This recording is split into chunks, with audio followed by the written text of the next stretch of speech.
सभी युवाओं ने मिलकर इस कार्य को और जिम्मेदारी से निभाना चाहते हैं और आपका साथ चाहिए। भारत माता की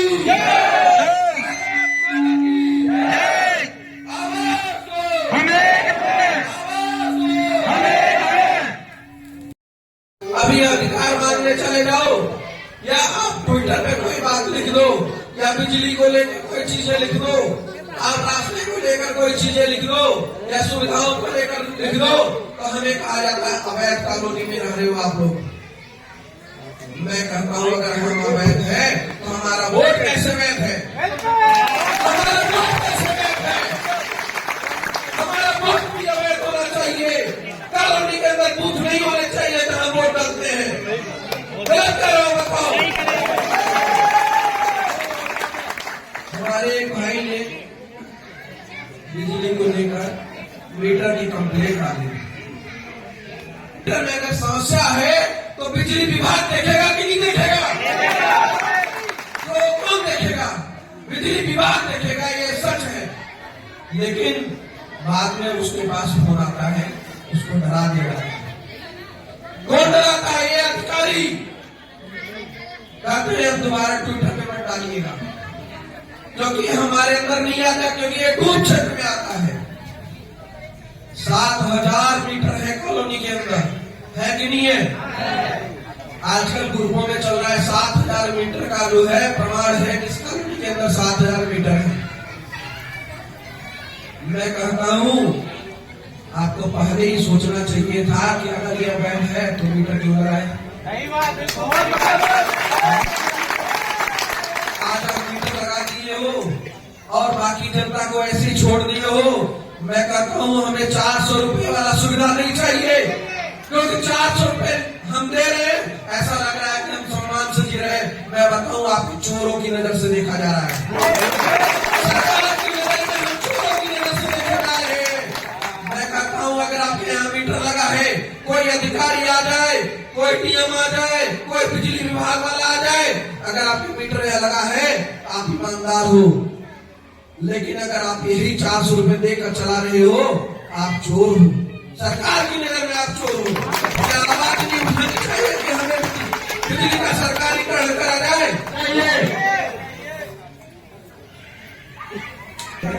तो हम विकास किससे मांगेंगे? हम नोएडा अथॉरिटी से ही तो मांगेंगे। गलत कह रहे हैं तो बताइए, नोएडा अथॉरिटी से ही मांगेंगे ना। मैं कह रहा हूं अगर आज हम संगठित नहीं हुए, याद कर लेना बुलडोजर आने में ज्यादा दिन नहीं लगेगा। गलत कर रहा हूं बताना। अरे 70 साल बसी हुई कॉलोनी लखनऊ में अकबरपुर को तोड़ दिया गया। 70 साल बसी हुई कॉलोनी को अकबरपुर में तोड़ दिया गया। मैं कहता हूं अभी किसे 20 साल हुआ है। सही कर रहा हूं कि नहीं? तो उसके लिए हमें पहले संगठित होना पड़ेगा कि नहीं होना पड़ेगा? बात किए अभी बहुत अच्छे थे, आप लोग के बीच में रखे समझाए हैं। आप थोड़ा देर के लिए अगर एक रस्सी आप अगर पकड़ोगे तो वो रस्सी पे अगर एक आदमी झूला भी झूलोगे तो भी न टूटेगा, और अगर सब मिल के देखिए जो पकड़ लोगे तो वो रस्सी टुकड़े टुकड़े हो जाएंगे। उसी तरह से हमारी चोटपुर की जो कॉलोनी है, हमारे सारे जितने भी कूड़े कचरे नाली रोड खंजे सब जितने भी नहीं बने हैं, अगर सब मिलके एकता हो जाओगे तो हमारा जो है शाम का सुबह में होगा, हमारे सब कॉलोनी एक सब चीज से जो मुक्त हो जाएंगे। और हमारे जो डूब छतर के नाम से बार बार ये लोग जो डराते हैं धमकाते हैं, हम लोग डरने वाले में से नहीं बनेंगे।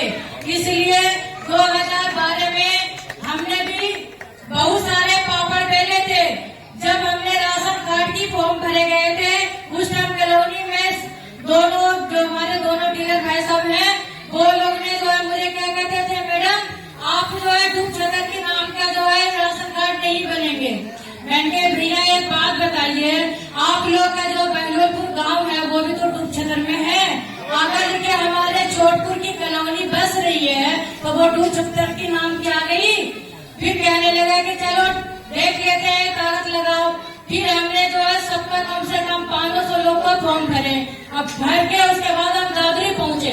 जब दादरी पहुंचे तो वहाँ पे जब इन दोनों को डीलर सबको बुलाया गए तो वो लोगों ने क्या जवाब दिया, अरे ग्रुप छदर के नाम से, हेलो, ग्रुप छदर के नाम से राशन कार्ड बना रही है, ये जो है पूरा ग्रुप छदर है। हमने जवाब दिया कि अगर ग्रुप छदर है तो अगर लोगों पे 1 बीघा भी जमीन अगर खाली मिलता हो तो मैं मानेंगे कि ग्रुप छदर है। सारे गरीब उस कॉलोनी के अंदर वो 25 गज, वो 50 गज, वो 100 गज, वो 150 गज, जिसकी जितनी जो है पावर है, सब गरीब सब ले लेके अपने अपने सब पेट पाल रहे हैं। आज जो है ये लोग ग्रुप छदर के नाम से हमारे राशन कार्ड करने दे देते हैं। हमारे इनके जो वोटर ID कार्ड का जो है इन लोगों को जरूरत पड़ती है। जब इलेक्शन आता है तो ये लोग जो वोट मांगने के लिए हाथ जोड़ जोड़ के हम लोग के गली गली आते हैं। तो हमने ये जवाब जो है हमने साफ साफ लफ्जों में बात रखी।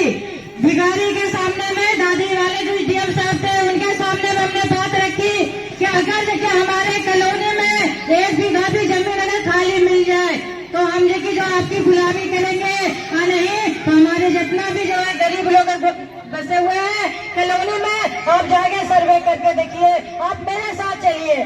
फिर उसने डीएम साहब ने बोला कि जो आपकी बात तो कर सच है, हम पटवारी को बुलाते हैं। पटवारी को जब बुलाया गया तो पटवारी से सर्वे किया गया तो पता चला कि कॉलोनी जो पूरा जो है आबादी क्या हुआ। फिर सबके राशन कार्ड की बनने के बाद फिर जो डीएम साहब से मेरी मीटिंग हुई थी, बहलोदपुर वाले सबको बुलाए गए थे तो बोलने लगे क्या कि देखिए सर, ये जो मैडम है ना सबकी कॉलोनी के पीछे पड़ी है, राशन कार्ड बनवाने के पीछे पड़ी है और बिजली का बिल क्या ये सबका जो लेके पड़ी है। मैंने कहा कि सर एक बात बताइए, सबको सब जो है पेट काट काट के 10,000 रुपये की नौकरी कर रहे हैं, कोई 8,000 का कर रहे हैं, कोई 6,000 का कर रहे हैं, 1 टाइम का खाना खाते हैं, 2 टाइम भूखे रहते हैं। इस तरह से कर करके सब अपनी अपनी छत जो है रहने के लिए मड़ैया बनाए हैं। अब उसमें भी जो है हम लोग को की सुविधा नहीं मिलेगा सर, तो फिर जो बेकार है हम लोग को यहाँ पे रहना। फिर जो डीएम साहब ने बोला कि नहीं आपकी बात बिल्कुल सच है, हमने कि जो भी कि बड़े बड़े लोग हैं उनकी जगह राशन कार्ड हम काट देंगे और जिनका कि जो 50 गज और जो 70 गज 80 गज मतलब 100 गज से जिसका भी थोड़ा कम है वो सबका जो है सब गरीब है, और जिसका 100 गज से ज्यादा है वो लोग जो है अमीर है, उनके राशन कार्ड नहीं बनेंगे। वो लोग का जो है पहले वाले सबका राशन कार्ड काट दिया। फिर जो मेरे प्रधान जी थे फिर उन्हें बोलने लगा मैडम तुमने क्या करवा दिया मेरा गांव का। मैंने कहा भैया जो हमने कुछ नहीं करवाया, जो हमारा हक मैं अपना हक मांग रही हूँ। जब अगर ग्रुप छदर के नाम से हमारी की जो बिजली विभाग में अभी जो है 7 साल की लड़की, अभी पिछले साल की बात बता रहे हैं आप लोग को, उसकी जो है 11,000 वाली लाइट पकड़ लिया, उसका आधा सर जल गया। बच्ची को बिना बाप की बच्ची उसको लेके हमने के जो है डीएम साहब के पास पैसे हुए सूरजपुर में, उनने लेके जो है लिख के दे दिया कि हाँ इसको मुआवजा मिलेगा। फिर उन्हें जो है डीएम साहब के पास भेज दिया था दादरी में। फिर मैंने वहाँ लेके बच्ची को लेके गए थे, फिर वहाँ से भी पास कर दिया। फिर जो है बोले कि काम करिए कि आप सकता 16 लेके जाइए, वहाँ बिजली विभाग का अधिकारी बैठता है, आप वहाँ जाके बात करिए। वहाँ भी लेके हम गए थे, वहाँ भी लेके उसने बोला कि काम करिए आप जो है 25 में जाइए, बिजली विभाग का डीएम बैठते हैं। फिर वहाँ लेके हम गए, फिर उनसे जाके हमने बात की है। फिर भारत माता की जय। देखिए बार बार एक सुनाई देता है कि डूब क्षेत्र है, डूब क्षेत्र का मुद्दा बार बार सामने आता है। मैं जानना चाहता हूं कि जब इस कॉलोनी में एक घर की रजिस्ट्री हुई थी वो नोएडा प्राधिकरण ने करी थी, क्या जब डूब क्षेत्र नहीं था? उस दिन भी डूब क्षेत्र था। आज 90% कॉलोनी बच चुकी है, तो आज डूब क्षेत्र बताकर काम ना करना पड़े इसलिए डूब क्षेत्र बोल देते हैं। मैं बोलना चाहता हूं उन अधिकारियों को और उन नेताओं को जो कहते हैं कि डूब क्षेत्र में हम काम नहीं करेंगे क्योंकि ये अवैध है। डूब क्षेत्र की बात बताकर हमें धिक्कार दिया जाता है। जब हम अपनी बात करते हैं तो आंखों पे पट्टी बांध लेते हैं और कानों से बहरे हो जाते हैं। तो बताना चाहता हूं कि छोट फूटी जनता इतनी एकत्रित हो चुकी है कि उन्होंने अपनी कमर कस ली है। अगर अब निंदा होगी तो उसे भी झेलेंगे और सम्मान मिलेगा तो उसे भी झेलेंगे। एक समय था कि जब हम इस पानी में निकलते गए थे, मैं और शुक्ला जी और काफी सारे लोग, हमने नालियां भी साफ की हैं और आज भी करते हैं। और अभी कल परसों की बात है, हमने नुक्कड़ सभा की थी, उसमें भी पानी में उससे समाई गई थी। और यहाँ की जनता जो है, सभी माताएं बहनें हमारे बीच में जो उपस्थित हुई हैं, देखिए ये सिर्फ युवाओं का काम नहीं है, ये हमारे सभी बड़े बुजुर्ग इस कॉलोनी में निवास करने वाले सभी का काम है। जो लोग बोल रहे हैं कि युवाओं ने आवाज उठाई है, मैं कहता हूं युवा तो विचारों से होता है। ये हमारा वो देश है जब 120 वर्ष की उम्र में भीष्म पितामह महाभारत जैसा युद्ध करते हैं। ये हमारा वो देश है जब स्वामी तुलसीदास जी 89 वर्ष की उम्र में रामचरितमानस लिखते हैं। ये हमारा वो देश है जब छोटे से 12 वर्ष की उम्र में अभिमन्यु वीर गति को प्राप्त हो जाते हैं।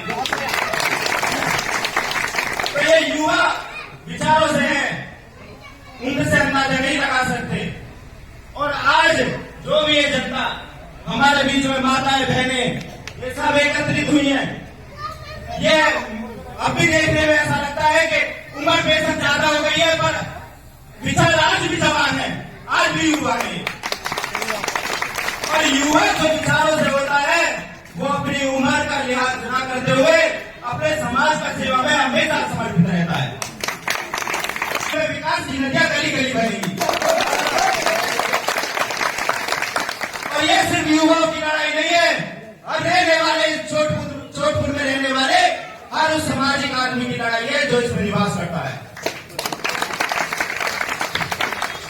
और आज ये जो मीटिंग रखी है उसका मेन जो मोटिव है वो जनता को एकत्रित करना था, उनके विचारों पे विमर्श करना था और विचार साझा करना था और आगे की नीति को तैयार करना था।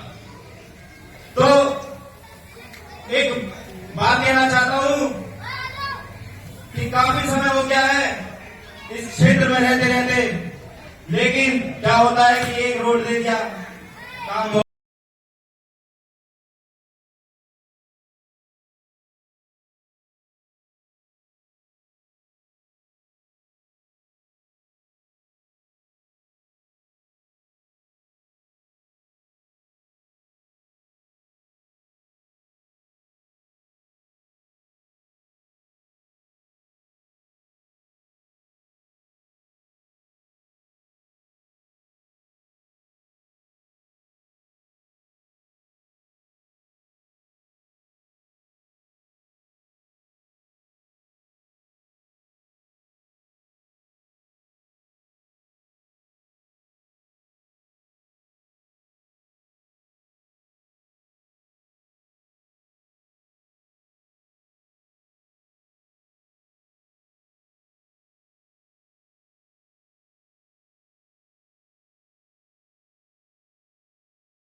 और मेरे युवा साथी, उनको मेरा सादर नमस्कार। मंजिल उन्हीं को मिलती है जिनके सपनों में जान होती है और पंखों से कुछ नहीं होता, हौसलों से उड़ान होती है, हौसलों से उड़ान होती है। मैं ये यहाँ के जितने भी युवा हैं उनका मैं बहुत बहुत धन्यवाद और आभार व्यक्त करता हूँ। परंतु कुछ महानुभाव हैं जो हम युवाओं को इस नजर से देखते हैं कि ये युवा क्या कर सकते हैं, ये बस युवा हैं। तो मैं उनसे कहता हूं कि आप तोड़ते रहिए, हम जोड़ते रहेंगे। आप तोड़ते रहिए, हम जोड़ते रहेंगे। आप जाति समुदाय धर्म में बांटते रहिए, हम लोगों के बीच में एकता का दीप जलाते रहेंगे, एकता का दीप जलाते रहेंगे। और युवा कैसा होना चाहिए, आज के विषय पे सब लोग सड़क नाली बिजली जो भी हमारी मूलभूत समस्याएं हैं उन पे बात करेंगे। परंतु आज मैं युवा विषय चुनता हूं क्योंकि यहाँ की परिस्थिति बहुत ही दयनीय है। वो महानुभाव जो कि युवाओं पे उंगली उठाते हैं उनका कथन भी कहीं न कहीं सच साबित होता है, क्योंकि हमारे युवा कुछ गलत तत्वों में लिप्त हैं और ये बहुत बड़ी परेशानी है। तो आज मैं आप सभी के बीच में युवा कैसा होना चाहिए, युवा क्या है, उसके बारे में मैं बात करता हूं। तो इसी के साथ मैं अपने विषय को युवा भगवान श्री राम की जन्मभूमि अयोध्या और श्री कृष्ण के तेज से सौरोपित मथुरा की मिट्टी को लेकर मैं आप सभी के समक्ष अपने हृदय से उपस्थित हूं और श्री जन हनुमान चालीसा का प्रतिनिधित्व करते हुए यहाँ पे आए सभी माननीय और सम्मानियों के हम पांव लागत आनी और मेरे युवा भाइयों जो यहाँ पे युवा भाई उपस्थित हैं, मैं उनका सादर नमस्कार करता हूँ, सादर नमस्कार करता हूँ। आज का विषय मात्र युवा नेतृत्व का नहीं है, अपितु युवा नेतृत्व में सतत विकास का है, जो कि नहीं है, अपितु युवा नेतृत्व का सतत विकास जो कि भविष्य की ओर अग्रसर करता है, भविष्य की अग्रसर करता है, जिसकी परिकल्पना उस वट वृक्ष के समान हो, उस वट वृक्ष के समान हो, इसकी जड़ें हो हमारी पुरातन संस्कृति, जिसका तना हो हमारे लोकतांत्रिक मूल्य, जिसकी शाखाएं हो सबका साथ, सबका विकास, सबका विकास। हम फल स्वरूप मिले हमें विकसित विश्व गुरु भारत।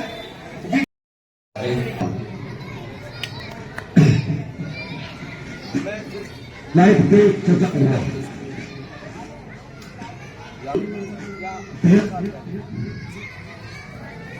करोगे में लाइट आई थी और मुझे लगता है कि बंधु में बैठे हैं सब बहुत बाद में आके बसे हैं। एक दो लोग मैं जानता हूँ जिनको चेहरे से पहचानता हूँ, बहुत पहले से थे, कुछ बहुत भाई मेरी बात में आए।